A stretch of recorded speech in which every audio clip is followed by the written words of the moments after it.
Recovery Church where the children's sermons are intense. Oh, no.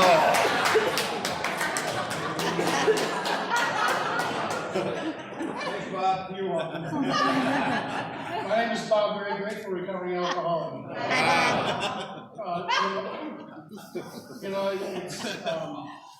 I really remember like it was yesterday, the day that in a position of great fear and my life, I was sick and tired of being sick and tired, as Danielle used that expression earlier.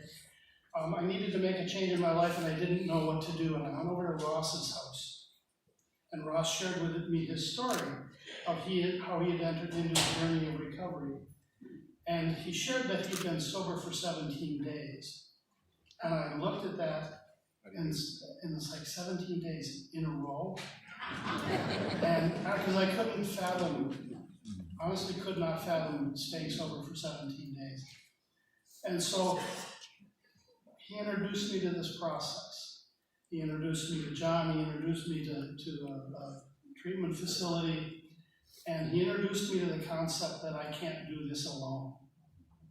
And that has really stuck with me. This morning I was able to get up and look in the mirror and say, damn, you took this one day at a time program and you got 12,053 days.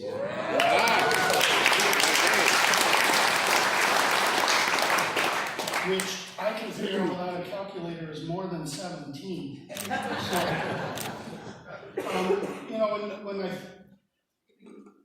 having the opportunity to either come up here and speak or do whatever, I take the opportunity to reflect and learn and just kind of go back and find the things that I'm grateful for and the experiences that I've had, and so that I never become complacent or overconfident.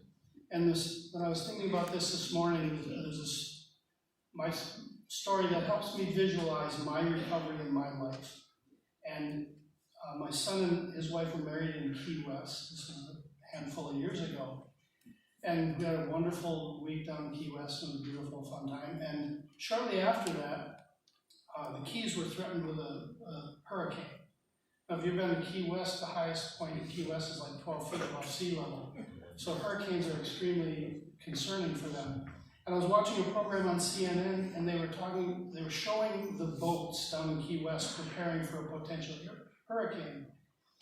And what was fascinating to me is they would take these groups of boats and they would throw a line from one boat to another boat to another boat to another boat. And they call this spider webbing, so that all these boats are tied together with all these different lines. And I thought, damn, that's my recovery. That's my life. That I've been able to not just throw out one line, but as many lines as I could. And so I've got my meetings that I use. I've got my AA group. I've got the big book and 12 by 12 and all that stuff that helps. I've got this church where I can develop a relationship with the God of my understanding, and where I can develop a relationship with you. I've got my family. They're extremely supportive of my recovery. And I've got friends. Some of them are even sitting here this morning who didn't know I would be here. But co-workers, my neighbors, I've included everybody in my recovery that I can, because I need their help.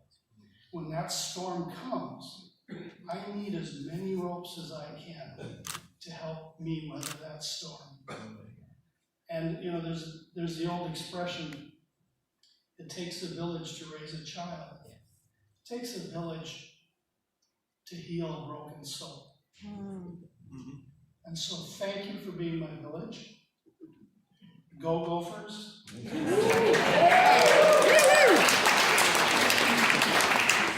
I can say go Gophers, Sky Yuma, but I'm not ready yet to say row the boat. So,